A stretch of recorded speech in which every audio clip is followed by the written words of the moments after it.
Good morning, everyone. Welcome to the launch of NCVO's new climate change campaign, Fueling Positive Change. Climate change is the most urgent and most serious threat that our planet faces, both for our communities and for the planet.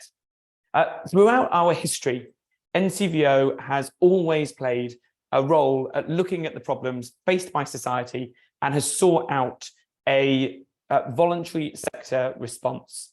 And in our new strategy in 2020, we did exactly that. We looked at the big problems that we thought would take place over the next decade.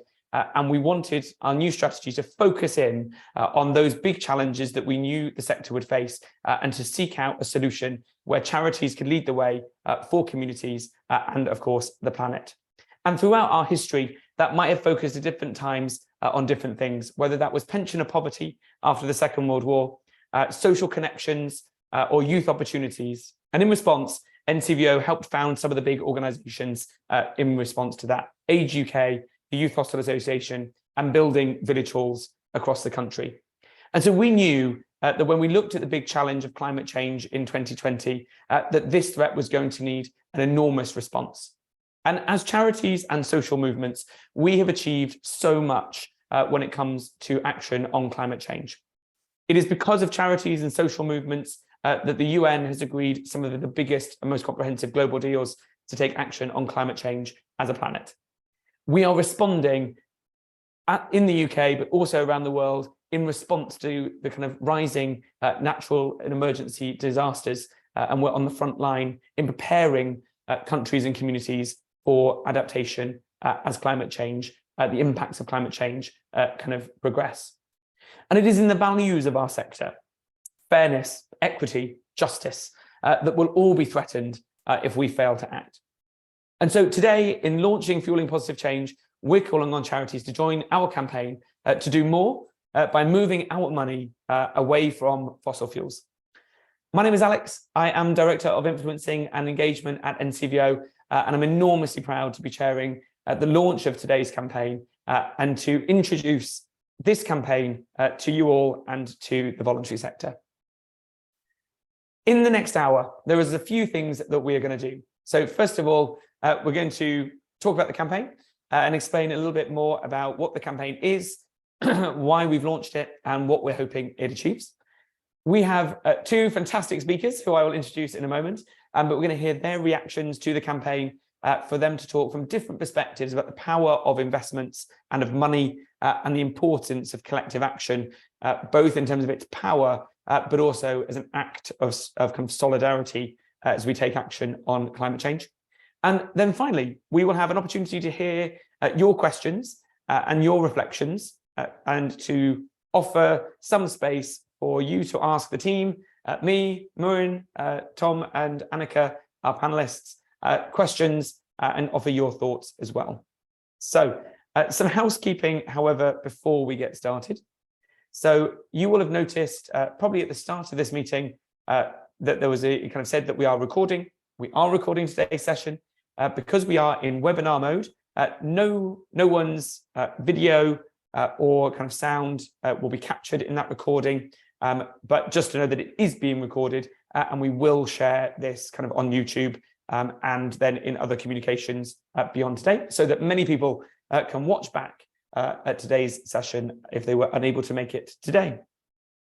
As we are in webinar mode, some of the functionality of Zoom is limited. And so if you want to engage in the discussion, we really encourage you to do so. Please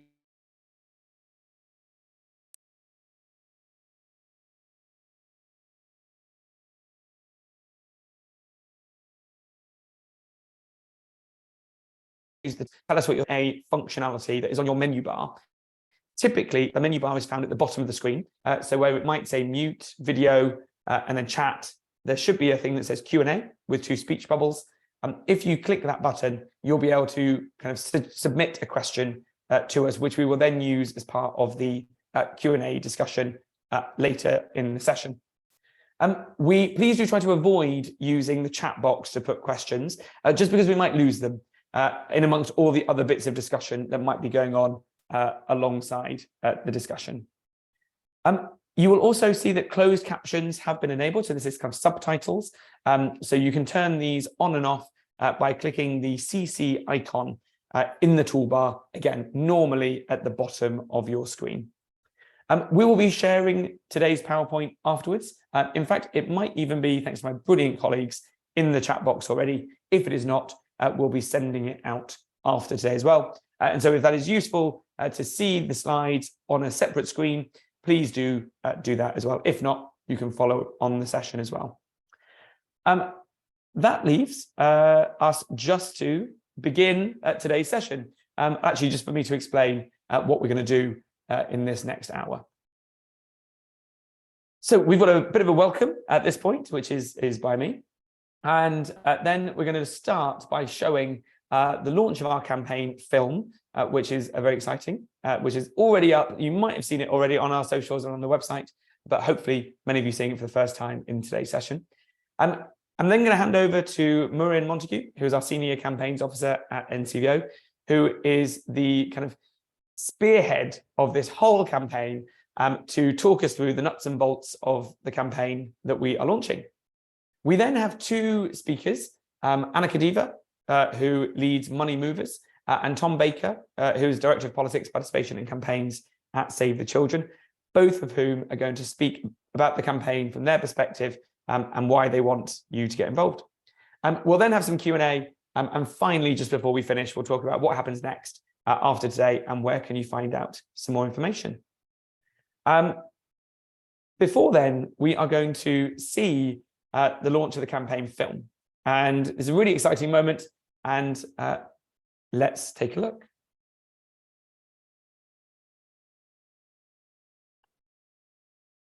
The climate crisis is threatening the future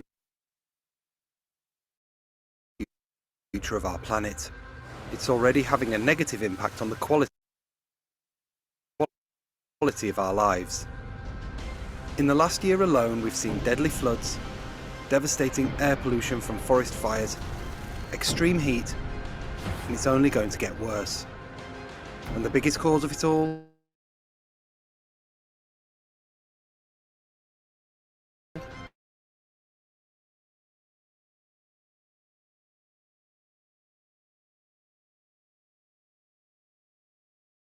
Fossil fuels. Charities are already on the front of these to create a more sustainable world. Charities that can stop investing in the fossil fuel industry will send a powerful message. Together, we can make a difference. Together, we will be fueling positive change. Visit NCVO to discover more about divesting and helping to secure a better future for our planet. Fantastic. Thank you. And apologies, every time I kind of move the mouse to either mute myself or to check things, suddenly it seemed to kind of cut a little bit, but I hope everything went smoothly. Loads of claps that I can see coming through as well, which is delightful to be able to see. And kind of, we're really proud to kind of have this. It is quite new for NCVO to do these kind of campaigns. And so to see this kind of film is really exciting. Without further ado, I'm going to hand over to Muireann, who, as I said, is our Senior Campaigns Officer, who's been leading this campaign ferociously over the last 18 months to talk us through the campaign and to tell us what is fueling positive change and what are we hoping to achieve and how can you get involved. Muireann. Thank you very much, Alex. If you could move on to my first slide there and we can begin. So welcome everyone today to our launch of Fueling Positive Change. So the first question is, what is Fueling Positive Change? Well, Fueling Positive Change is a fossil fuel divestment campaign, which is calling on charities to consider divesting from fossil fuels. Next question, what is divestment?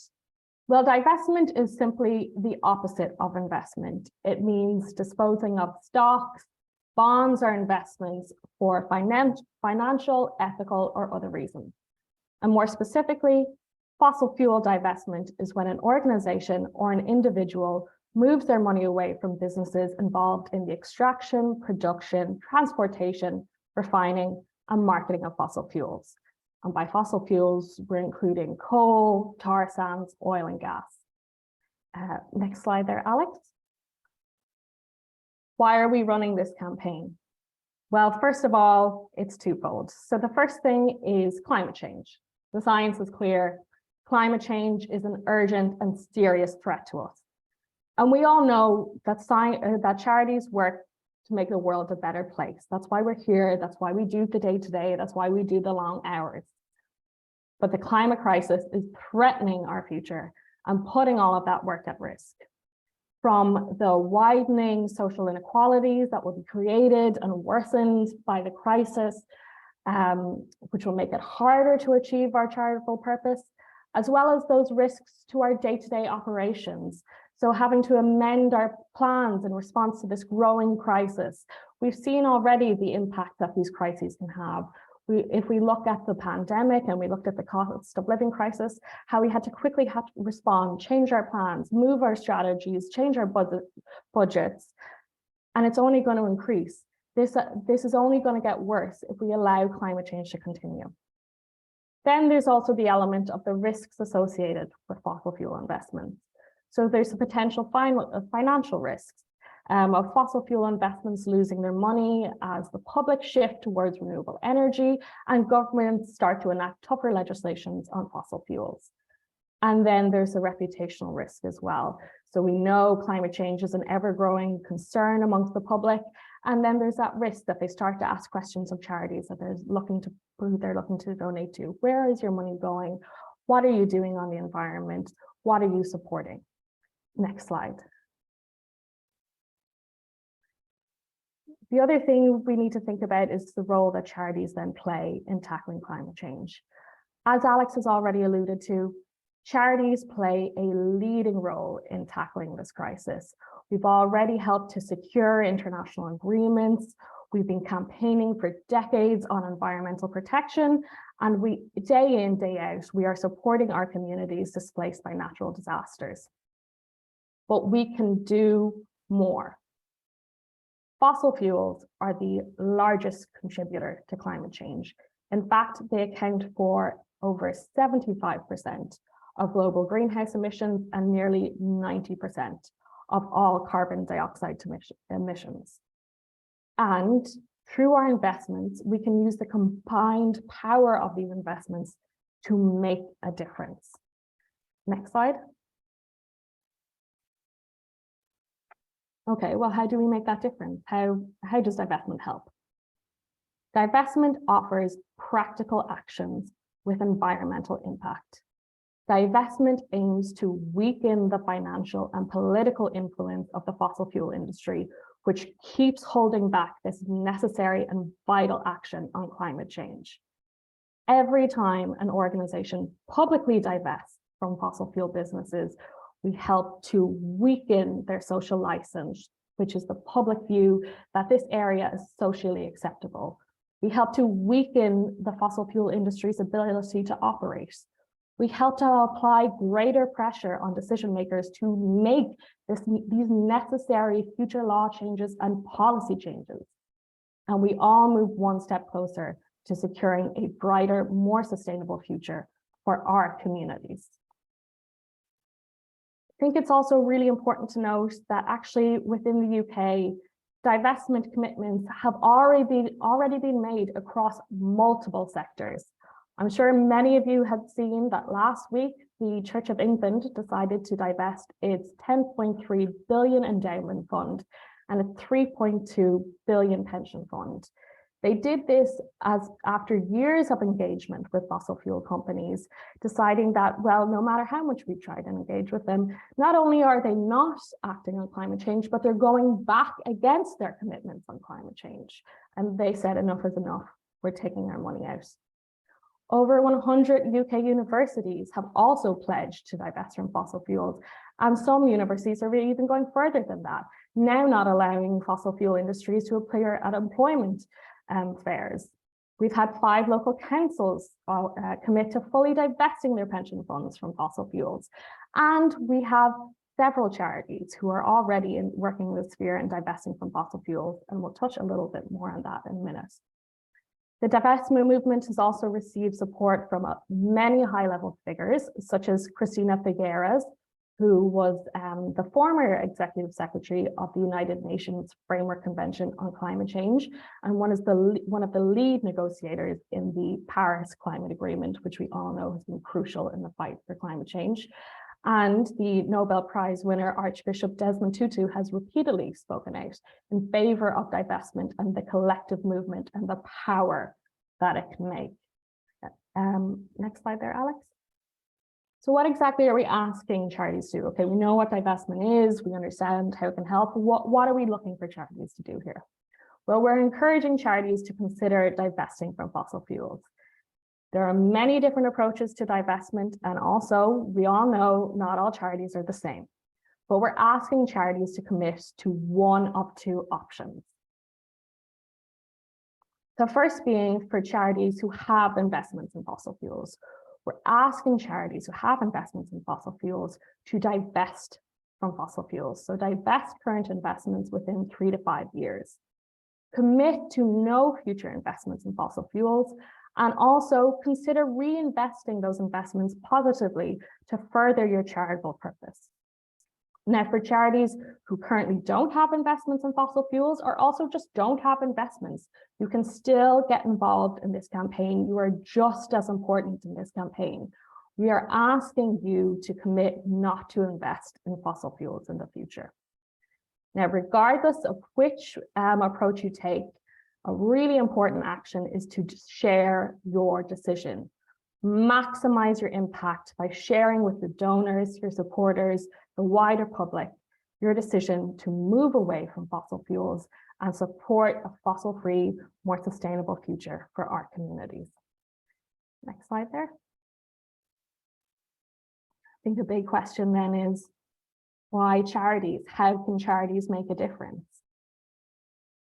We all know charities lie at the hearts of our communities. We are trusted sources of information within our local communities across the country. By divesting from fossil fuels, charities can send a clear message to the public that fossil fuels are unsustainable, and we can add a vital voice to help shift the discourse and apply that pressure for necessary action. By divesting from fossil fuels, once again, charities can step forward as leaders of change. As I mentioned previously, we already have some charities who are working in the sphere who have committed to divest. Within our own campaign, we're delighted to announce that we have several charities who've committed to divesting from fossil fuels. So we have household names such as Amnesty International UK, Christian Aid, Friends of the Earth, Wales, England, Wales and Northern Ireland, the Quakers, Save the Children and Sense International. And we also have infrastructure organizations and funders like Pilot Life, the Civic Power Fund, and NCVO as well.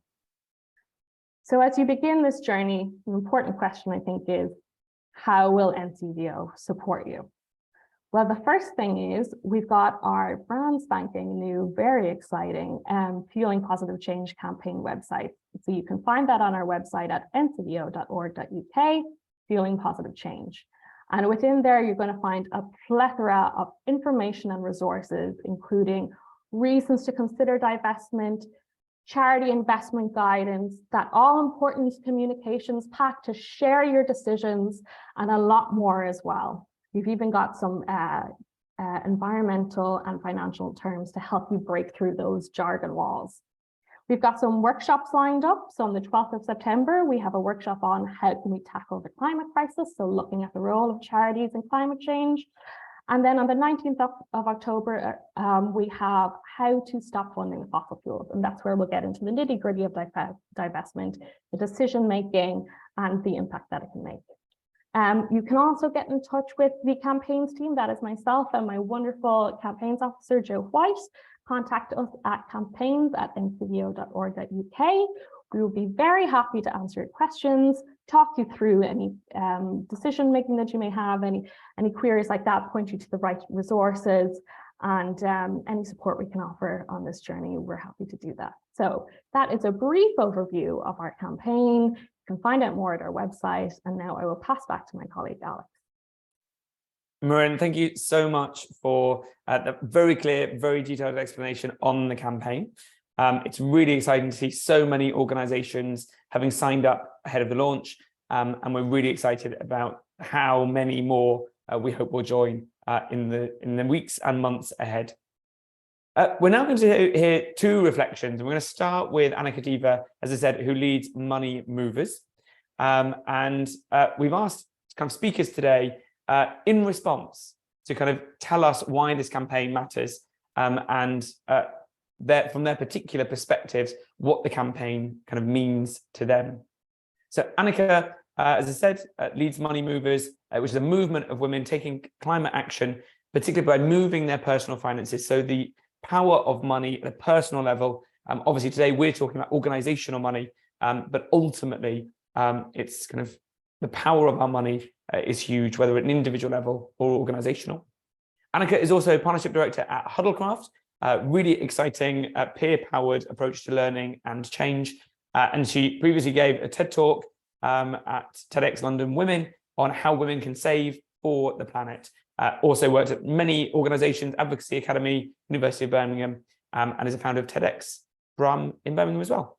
And Annika is, I'm going to take the slides down. So Annika wants to speak without some slides. So Annika, over to you. Thank you very much, Alex. Hi, everyone. It's wonderful to be with you here today. As Alex said, my name's Annika and I lead Money Movers, a movement of women moving their money for climate action through taking peer-powered action. So women getting together with their friends, their colleagues, their neighbours to learn about green finances in a 3-session programme and move their money for the planet. It's really exciting to be here at the launch of this campaign. It's so needed right now. I'm going to talk to you a bit about the context that we're all collectively working in and how we at Money Movers are taking action. But before I begin, I'll tell you that I'm not an expert in finance, and that's a key part of what we're doing at Money Movers. We believe that you shouldn't need to be a financial expert or even a climate expert to take powerful action on climate change. So when it comes to climate change, we all know that the climate crisis is here. It's big, it's urgent, it's real, it's now. We're seeing it every single day. We're seeing it in forest fires in California, droughts in Spain, flooding that's devastating millions of lives in Pakistan. Closer to home, we know that here in the UK, it's those who live in the most precarious housing with poor ventilation, heating, and susceptibility to flooding who are at most risk of climate volatility. And that's just the impacts we can see immediately. Amidst this urgent crisis we find ourselves in, if we want to make change at the most powerful level, we have to target where the power really lies. And in this world, sadly ruled by capitalism, that means following the money. In the words of environmentalist Bill McKibben, money is the oxygen on which the fire of global warming burns. Scientists around the world have categorically stated that to avert climate disaster, we need to rapidly phase out fossil fuels now. That means no new coal, no new oil, no new gas. And yet, when we follow the money, what we're seeing is that mainstream banks around the world have invested over $5.5 trillion in fossil fuel expansion since the Paris Agreement on Climate was signed in 2016. And investments from UK pension schemes enabled the release of 330 million tonnes of carbon every year. That's more than the country's entire carbon footprint. So when we follow the money, we see that our financial institutions are not banking on our future. And yet we also see that our money could be incredibly powerful. On an individual level, studies from Make My Money Matter show that switching towards a greener pension is 21 times more powerful for climate impact than stopping flying, going vegetarian, or changing energy supplier combined. Organizationally, that power could be multiplied by so much more. So we collectively have a critical role to play to show fossil fuel companies, financial institutions, and governments that we want our money used to create a climate positive future, not to destroy the planet and to destroy people's lives. By divesting and, where appropriate, engaging with these institutions, we take away, as Maureen said, the permission or the social license we're giving to these companies to continue with business as usual. This type of pressure is working, and fossil fuel companies are feeling it. Shell have said that divestment could have a material adverse effect on their operations. So every one of us has power in our pockets, our plastic, our pensions, and crucially for this campaign, our policies to vote for the climate future we want. At Money Movers, our focus is on building up the power of women to make this change, because studies show there's a huge financial gap for women having and using this power, especially around long-term finances. And when it comes to the climate crisis, women are disproportionately affected. According to the UN, 80% of people displaced by climate disasters like floods and droughts are women and girls. So far, in our Money Movers pilots, which came out of an idea by Friends of the Earth's experiments team, we've had 300 women and allies move £1.9 million for the planet. Our goal is to galvanise a movement so that we have everyday people moving £1 billion, which is just a drop in the financial ocean. But when we add up our individual power, our collective power is so much greater than any of us might be able to imagine on our own. Some women take part in Money Movers with little more than a bank account or a modest pension to switch. Others have more financial power to add to the pot. What matters is each person doing what they can with what they have to take action with our finances for a future that doesn't wreck the planet. I'm so excited to see the power in this campaign on an institutional level, with each charity doing what you can with what you have to add up to an impact that will be in the billions, no doubt.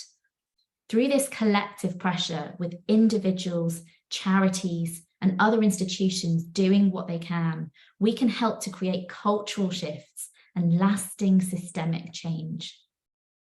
When it comes to the climate crisis, our money is powerful, and we can't leave it up to those already in power to do the right thing with it. There are people all around the world, many the most marginalized in society, as well as our more than human relations, who need us to make step changes in decarbonizing our financial systems. The climate crisis needs all of us at every level. When we take action collectively, we have so much more power than we could possibly imagine. So my invitation to you is to use that power and move our money for the planet.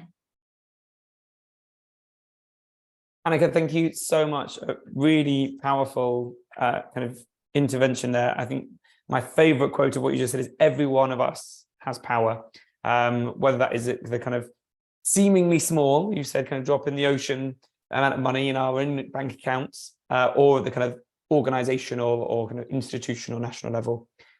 Power for all of us to act. I'm going to just bring up my slides again. Give me one moment. And then I'm going to introduce Tom. Here we go. Got there in the end with the slides. Just as a reminder, while I'm just getting the right slides here, if you have questions for our panelists, please use the Q&A function. Loads of questions coming in. And after Tom has spoken, we'll be going straight to the Q&A. So if you do have a burning question, please do use the Q&A at the moment. So Tom Baker is Director of Politics, Participation and Campaigns at Save the Children UK. Previously worked at Bond, the UK network similar to NCBO, but the UK network for organisations working in international development, also at Tear Fund and Christian Aid. And he's a charity trustee, blogs also at thoughtfulcampaigner.org, and also kind of a keen observer of some of the trends in advocacy in the UK and beyond, and a kind of good thinker on how do we get things changed. Tom, over to you. Thanks, Alex, and thanks, NCVO, for inviting me to be part of this session today. So I just want to talk a little bit about the experience of Save the Children as we've come to sign up to be part of the Fueling Positive Change campaign. And I guess as I start that, I just want to reflect a little bit on why we at Save the Children care about climate change. We're a busy organisation, I imagine, like many others on this call, lots of competing priorities for our time and resources. But I guess simply put, we care about climate change because we know that the climate crisis is a child rights crisis. We know that the climate emergency is increasing the likelihood of disasters that are disproportionately affecting children around the world. That a child born in 2020 is 7 times more likely to experience heat waves than their grandparents born in the 1960s. We also know that children around the world are facing a dual threat of climate change and economic inequality and poverty. And statistics tell us that over 700 million children around the world are living in poverty and are most exposed to high climate risks. And as Annika said, we've seen in things like the floods in Pakistan, how that dual threat of inequality and poverty and climate change is a deadly combination. And we know that climate-induced disasters are going to make people poorer by destroying their homes, disrupting their livelihoods, and further entrenching those inequalities. And alongside all that, we've heard very clearly from children that they want us to respond to this issue. So we've committed to do much more on climate change. But I also want to be honest that as we come to this conversation, there are many organisations on this call and many organisations involved in this campaign who've been doing this for a lot longer than us. We definitely don't have all the answers, but we're keen to be part of the solution as we go forward. And as good advocates, we've started to think about what are the different levers we have for change to make an impact on this issue. And of course, that means we get involved in advocacy and campaigning, working in partnership with groups like the Climate Coalition to think about how we can use our collective voice to influence government and decision makers, how we can equip and support children and young people to campaign themselves on these issues, how we can be raising awareness and understanding of the climate crisis as a child rights crisis. But we also have to look home and within our organisations to ask what we can do with the resources we have to act on climate change. Because I think how we use our resources signals our intent as an organisation. So that's led us to be proactive about how we think about, Save the Children, we use the financial resources we have. And I think at this point, it's useful to acknowledge as well that this isn't the first time we've taken steps like this. Most charities will have some sort of ethical investment policy. We've taken decisions over the years to not invest in other industries that we know are harmful for children. We don't invest in tobacco. We don't invest in companies that aggressively market breast milk substitutes. So this isn't a new thing to think about how we actively use our money as charities to make sure we're moving towards the things that we want to see delivered around the world. And equally, as we thought about this, we thought about what our donor acceptance policy is as well, but we won't engage in partnership with or take donations from fossil fuel companies. And that can be uncomfortable and difficult at times. Some of you will be aware we got some criticism last year where we turned down a donation from a fossil fuel company in response to the conflict work happening in Ukraine. But it was the right thing to do. So practically, what does that mean for Save the Children? Well, first and foremost, we've asked our investment managers to ensure that our relatively modest investments are not invested directly in fossil fuels. That's a very practical, simple step that we've taken. Secondly, we've looked at our pensions. Now, our pension default scheme, and I can see some questions about this in the chat, is with Legal in General. It's good, but it could be better. It doesn't rule out investments in fossil fuels because Legal in General, a bit like the Church of England did until fairly recently, have an approach which is to permit a small holding with which allows them to advocate for change with fossil fuel companies. But the challenge with pensions, as some of you on the call will know, is they're not our corporate investments, but those of individual staff. So it's a bit more complicated when it comes to moving them for everyone. So we're definitely looking at what more we can do, and we're grappling with it, and we're wrestling with how we approach that, but also navigating how we make sure we get the best return for staff, as other pure ethical funds can be considered slightly more risky. And those are questions we have to grapple through with our trustees and our finance team to think about how we approach them. But in the meantime, and again, none of us are financial experts, we can give staff the tools and information to think about the decisions they can make themselves. So in short of being able to go all the way we want to go, we can start to signal to staff where they can go with their own pension investments as well. And we've also obviously been in dialogue with Legal in General about our concerns and their approach and the direction they're taking. So we're not sitting by and being passive on that, we're being active in engaging with that. And as I reflect a little bit on how we've gone about doing this and what I think we've learned from this process, I guess I would reflect back 4 things which might be helpful for other charities as they start this journey. The first thing is, it's vital to bring the right colleagues around the table. It's really our finance colleagues who are the heroes of this work, because they have been key in helping so much of this happen. They're aware of the complexities we have to manage and how we might navigate that. So working with our finance colleagues, our finance director and our finance team to bring them on board has been a really important part of this work. Second thing is I would advise any organization to think about this, to build internal champions beyond the usual suspects. People expect me and members of my campaign team to stand up and push for this. It's our job, and it's right we do that. But actually, looking to draw in others who are interested in this topic to be involved has been really important. At Save the Children, we have a long-standing network of voluntary environmental champions right across the organization who've been able to drive that change from within as well, and help us in that sense that staff collectively want this to happen as well. The third thing I've learned is it takes time. Lots of this work needs to be done with support and approval from trustees. Depending on how you're governed, depending on your governance structures, you'll have different arrangements about the way in which your trustees have oversight about your investments policies, your pension policies, your reserve policies. That can't all be undone quickly overnight. So you have to be committed to take time with it. And also we found as well, there's some natural moments in the financial calendar where it's better to start to engage in these conversations. So really understanding those and starting to think about those is important. To do it, plan for this to take some time in the work you're doing. And I guess the fourth thing I want to reflect on this is, I don't think you have to be perfect to start this. As I said, we've got further to go at Save the Children on pensions and on banking, but that doesn't mean we've waited for everything to be perfect to take the first step. And I think that's a powerful signal as well in itself, that when even if we're taking the first step and we're communicating the first step we're taking, we can then think about the other steps we can take and continue actually by making that public commitment forces us to continue to do more work on this as well. So don't wait to be perfect before you start working to think about what you can do and what you can practically move on quickly. So we're really pleased to be part of the Fueling Positive Change campaign. It feels like a very natural step for us as an organization. And I really would encourage others on the call to think about how you can get involved. Firstly, as I said, because I think it's a really practical step we can all take as charities. I'm sure we're all having conversations about what we can do to respond to the climate crisis. For some organizations, that will feel very obvious and practical because it'll be linked to your programmatic work. For some of you, it will feel further away, but I think we've all got to think about the fact that environmental responsibility is something we have to all be thinking about as charities. And looking at your investments and pensions, as well as obviously how you travel and how you heat your building and things like that, are really practical actions we can all take quickly and act upon, and it sends a powerful signal.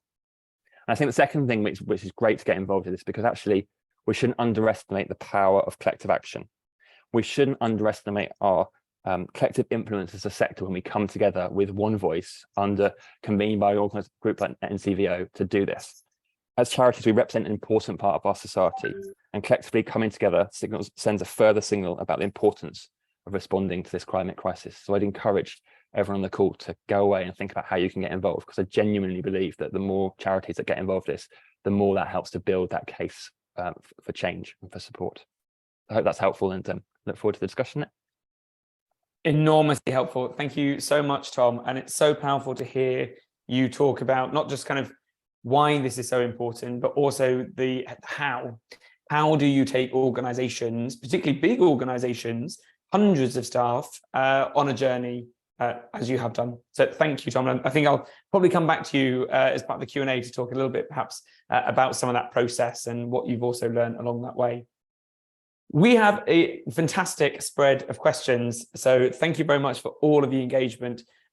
First of all, if we don't get through all of the questions, you'll find we've got lots of information on the Fueling Positive Change website.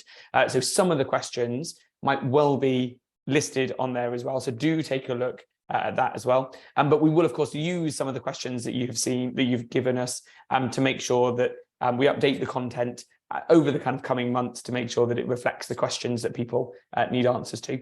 And a very easy question to tick off is that all the links that you've seen on the slides are all in the PowerPoint. We have shared that in the chat box, and we'll share it after today as well. So do kind of find the presentation, and you'll access all of the links and resources there as well. We've got just about kind of 13, 14 minutes for some Q&A. And I'm just going to kind of dive straight in. So, Murin, a few questions for you, first of all. Firstly, what's the size of investments in the charity sector? And like, how do organizations find out if their money is currently invested in fossil fuels? Okay, so on the first one, in terms of the overall worth of charity investments, we know that it's around 118 billion is the amount that UK general charities hold in investment assets. Now, in terms of specifically what is the value of fossil fuel investments, we don't know that. There actually isn't any research in that, and sometimes it's quite difficult to know because some charities may not list where their investments lie within their annual reports, or they may say that it's in certain pools, such as a green fund or something like that, but that could also include gas because it's seen as low carbon. So it can be quite difficult to distinguish between what is fossil fuels and then what is not at times. In terms of how do people find out, if you hold investments, go to your investment manager, ask them where your investments lie. I think it's also really important to just push a little bit more as well, because a lot of the time there are quite a lot of charity investment funds, charity pools. There's a lot of ESG charity investment funds or green investment funds. And again, those can contain fossil fuel companies either because they are focused on low carbon, so gas, but that it's still a fossil fuel that still contributes to climate change. Or it could also be including the likes of Shell and BP because they are seen to also be contributing to renewable energies. But to be clear on that, the amount that they are investing in renewables does not match in any way or outweigh the amount of money they are putting into the extraction of fossil fuels. So it's important to go to that fund manager and just ask those questions. But we have a lot more details on that if you go onto our website, onto our charity investment guidance. It goes into much more detail in terms of the process, the questions to ask, who to be looking, who to be turning to. And again, if there are things where you think there's more information perhaps that we could be given, we are amending this guidance over time. So we will take all those questions on board. Maureen, thank you. And it can, just to add it, it can also be surprising. You might not always know exactly which organizations or companies investments may be in, even within, say, ethical funds that investment companies also offer, and particularly lots of charities using those kind of ethical funds. So do ask those questions, I think, as Maureen has suggested. Maureen, I'm going to sit with you two questions that are kind of somewhat interlinked. So first question was around investments, one big area, you've just said, £118 billion across the charity sector invested in investments. But we also know that charities have pension funds, assets, buildings. What about them? And then linked to that is, how do small organizations get involved? So if organizations don't have investments, there's the pledge. What are some of the other things that might come further down the line, or what are some of the other things that charities might consider that are small, not necessarily as part of this campaign, but maybe other things that they might want to be looking at? Okay, well, in terms of, first of all, yes, there are investments, but then obviously there are other considerations like your pensions, your buildings. On the pensions, as Tom alluded to earlier, pensions are quite tricky and more difficult, particularly because they are personal pensions. That is for your employees to also make those decisions around. I think there it's really important to have that learning in terms of that financial literacy point, and for staff to also know where their pensions sit.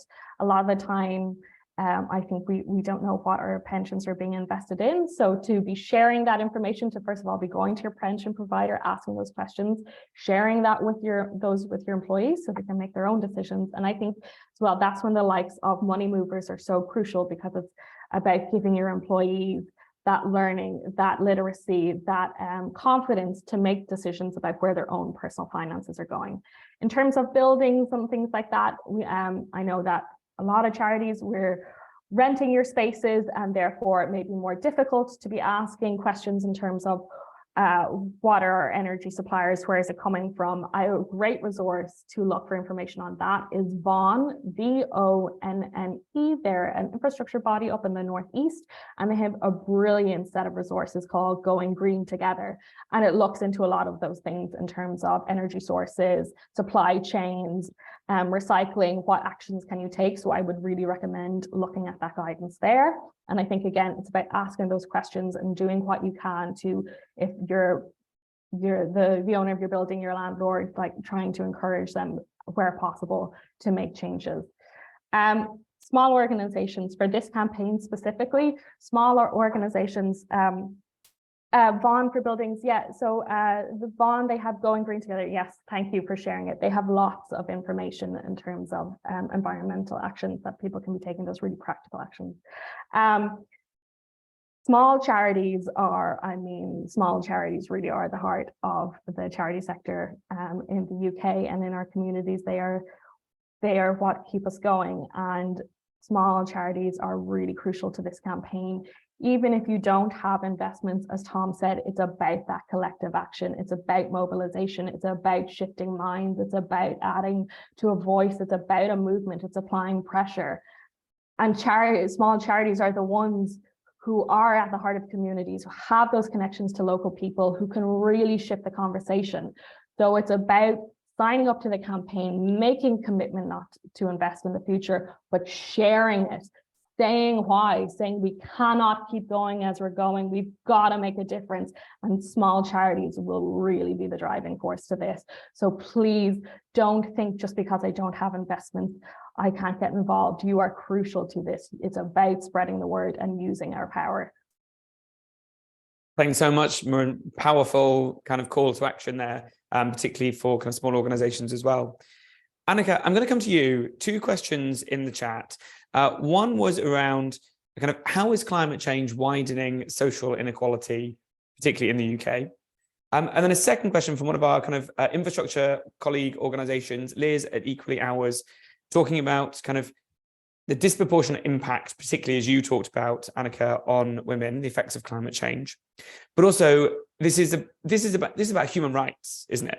A kind of a human rights approach. Kind of if we put that at the center, how does that shape how we talk about things around climate change, or the kind of action that we want people to take in response?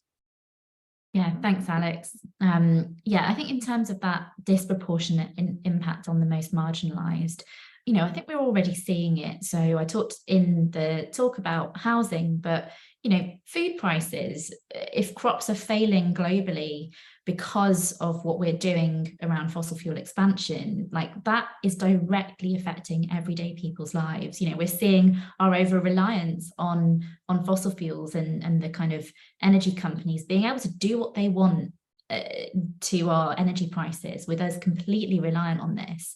So I think that kind of cost of living crisis, or scandal as it kind of has been talked about, is directly impacted by the climate crisis. And I think that's not immediately obvious for people to feel like, oh, in Aldi, my milk used to be this much and now it's this much. That's a climate crisis thing. And I think for us to continually be making these links in whatever way makes sense in our communities and with our narratives, I think is really vital. And absolutely agree with Liz in terms of framing this around a human rights approach. And that's not to say the impact on the kind of ecological environment isn't really important. It absolutely is. And for some communities, that's absolutely still the angle to take. But actually, when people are not able to feed themselves and their families, it can be really hard to share why this is so urgent and how this impacts people.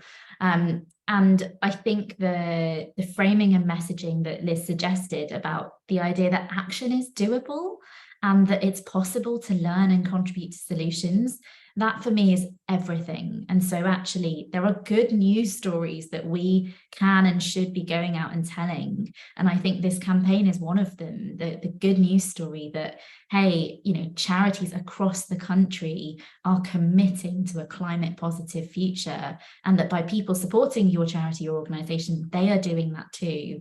And I'm excited about the interweaving effect of individuals becoming more conscious about how their money is making a difference, and feeling powerful as a result of that. You know, when you switch your pension pot from one that is investing in fossil fuels without you knowing it to one that is investing less in fossil fuels, that is a powerful feeling.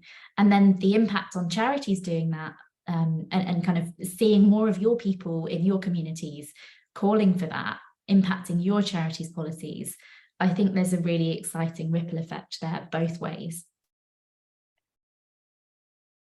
Annika, thanks so much. And lots of kind of what I'm loving in the chat and what I'm hearing from this kind of this session is actually there's so much positive stuff that can be done to take action on climate change, whether that is communities coming together through money movers, as you've been talking about, Annika, or whether it's organizations fighting for change.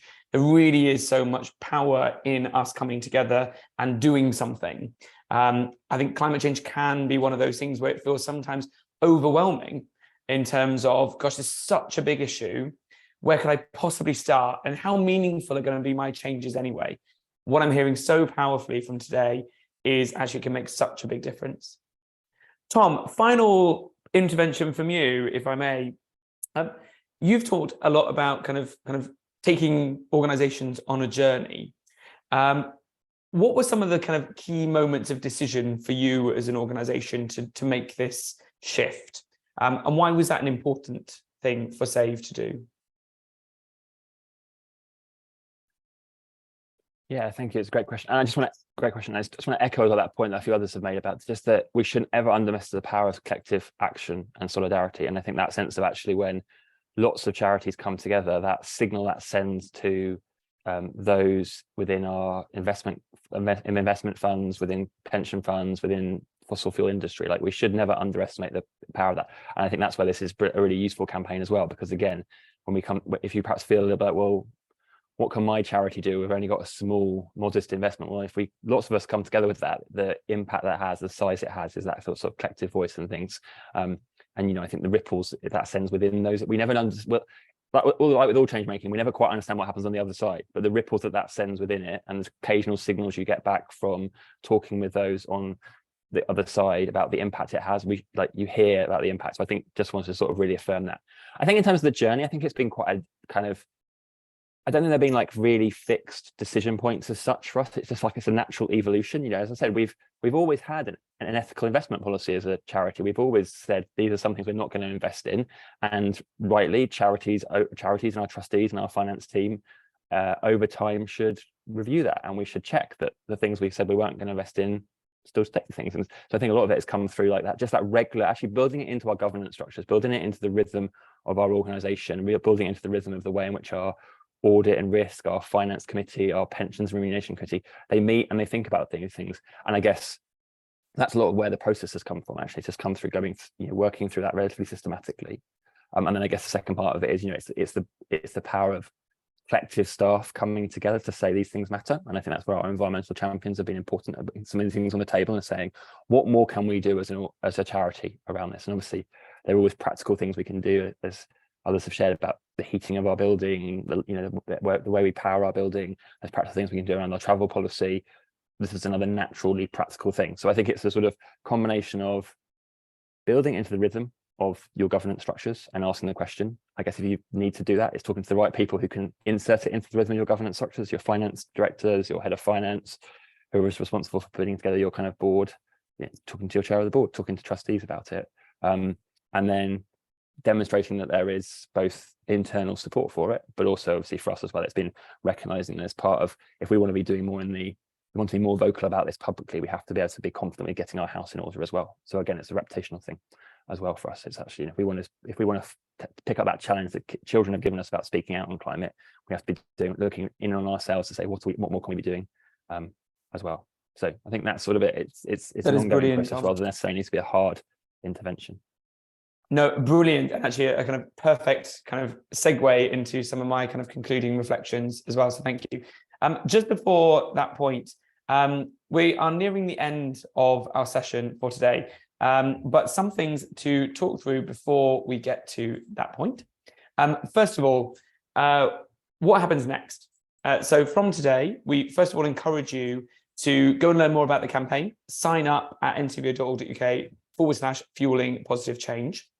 Look and at Twitter, sometimes not always the friendliest of places, but hopefully a Twitter thread or a hashtag fueling positive change that hopefully will be a kind of showcase of all the kind of positive things that organizations are doing and those kind of standing with alongside us to take action. We have 2 more workshops coming up as part of the campaign on the 12th of September, looking at kind of how do we come together to tackle the climate crisis as charities. And then on the 19th of October, particularly looking at how do we stop funding fossil fuels. Finally, a powerful way of getting involved in our community is to join NCVO. Maureen said, small charities are often the kind of heartbeat of the voluntary sector. 2/3 of our membership is small organisations, and if you have a turnover of less than £30,000 per year, membership is free. So please do take a look at joining us as we go on this journey too. In a moment, a pop-up will appear as if by magic, and it will ask you for some feedback about today's session. We run tens of sessions all across the year, hundreds across the year, and we take the feedback very seriously. So please do the snap poll that's just appeared. And in a few minutes, there will be a short feedback form appearing as well. So please do take a look at that. It's really important to get your thoughts and feedback.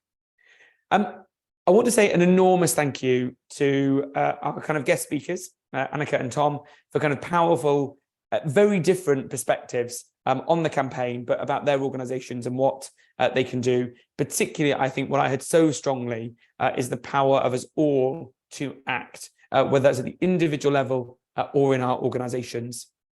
This campaign has been made possible by generous funding from the Climate Change Coalition, the collaboration, a set of funders that come together to support action on climate change across the sector. And to Sian and Darren, an enormous thank you for the support that you have shown and given us and the leadership that you have encouraged us collectively to take. So appreciate that enormously. And an enormous thank you also to the organisations that have joined us launching this campaign today. The campaign is about the money, obviously. But this campaign is also about the organisations and the numbers of organisations that come together, big or small, to show solidarity and to take collective action together on climate change and to stop kind of climate chaos. So thank you to them. An enormous thank you as well to the team at NCVO that have worked for 18 months to put this campaign together. And as any organisation that has put together a campaign, as campaigners know, is not without hiccups and challenges and difficulties along the way. Maureen has never once lost hope and belief that this campaign can come to fruition because of the impact it can have. And this campaign is a credit to her, joined later in this campaign by Joe on our campaigns team as well. This campaign today is a testament to the passion and energy of her and Joe and the campaigns team, supported deftly by the team who are so passionate and skilled across NCVO, both current colleagues and past as well. In my final reflections, I just want to share that divestment is not new. This is a kind of tried and tested way of achieving change. Organisations like 350.org have led the way when it comes to this. This is about the money, but it's about solidarity. It is, of course, one of many strategies that organisations can employ, whether that's through direct service delivery, through other campaigns, or different ways of using the money that our organisations hold. How we choose to use that has power. Whether divestment is the way forward for you, think about that money and what you can do with it and what impact that is having. Tom so kind of skilledly said at the end there, this is actually about good governance. And that's why NCVO is leading this campaign. This is where we think we have added value because our legitimacy as an organisation is in helping charities lead well and to be governed well. And this is another thing that we have to consider as part of good governance. All of our kind of charity purposes and objectives might well be impacted by climate change. And so we all have a responsibility to look at where our money is going. How do we make that not just align positively to our charitable purpose, but make sure that our investments are not undermining our charitable purpose as well. Thank you for joining us today. It has been a hopeful hour about how coming together, connecting can be powerful and the change that we can achieve if we come together to act. We will be here as NCVO long into the future as we get to stop climate change, but as we hopefully find positive solutions and create a better, fairer world as well. Thank you for joining us on this journey towards fueling positive change, and we look forward to being on this journey with you. Thank you for being here today, and thanks for the actions that you'll take too. Goodbye.